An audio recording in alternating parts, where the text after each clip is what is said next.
Coming to the buttock area. The butt becomes flat and becomes widened as we lose weight, and it becomes deflated and starts to sag. These are some examples. Believe it or not, they have given these buttock shapes names.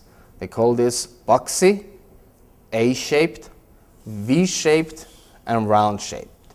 Ideally, aesthetically, what has been associated with a beautiful buttock supposedly is a round shape or an A shape, not a boxy shape or a V shape. So I tend to try to convert this into a round shaped butt. Every patient will need a buttock lift.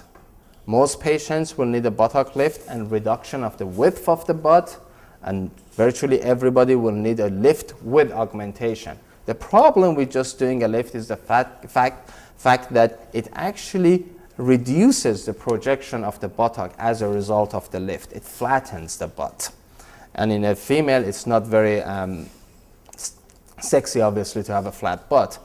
So again, looking at the buttock area, you need a 3D contouring of the buttock area with the aim of reducing the width, increasing the projection, and lifting the buttock area. But what you do is you take the lower back tissue and you essentially create a pocket underneath the buttock area, and you fold the tissue on itself and move it into the buttock area. That way you can actually restore projection of the buttock back. So this is one of my patients, and these are the markings. My plan, this is going to be my lower incision. This is going to be my upper incision for her buttock lift.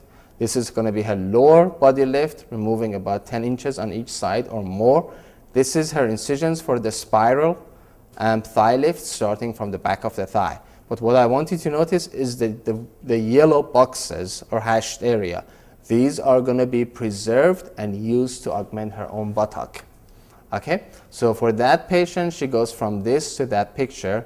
The aim is to reduce the width of the butt to some degree, but to enhance the projection, and most importantly, to finish with a buttock incision that looks appropriate. Not too high, because that will give you a long-looking butt, not too short, but appropriately placed between the junction between the back and the butt. Because as that incision becomes fainter and fainter over time, when you look at the buttock area, you're only going to see the butt. You're going to stop noticing the incision.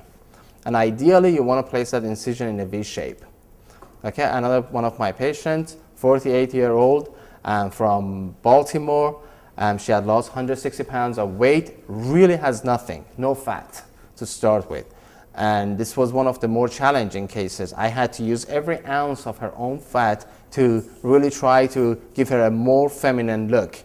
This is the incision for the lower incision for the buttock lift, the upper incision, and these are the incisions for the spiral thigh lift. And I'm working with this much buttock skin. But once it's done, you can use all of these tissues in between to try to augment her butt.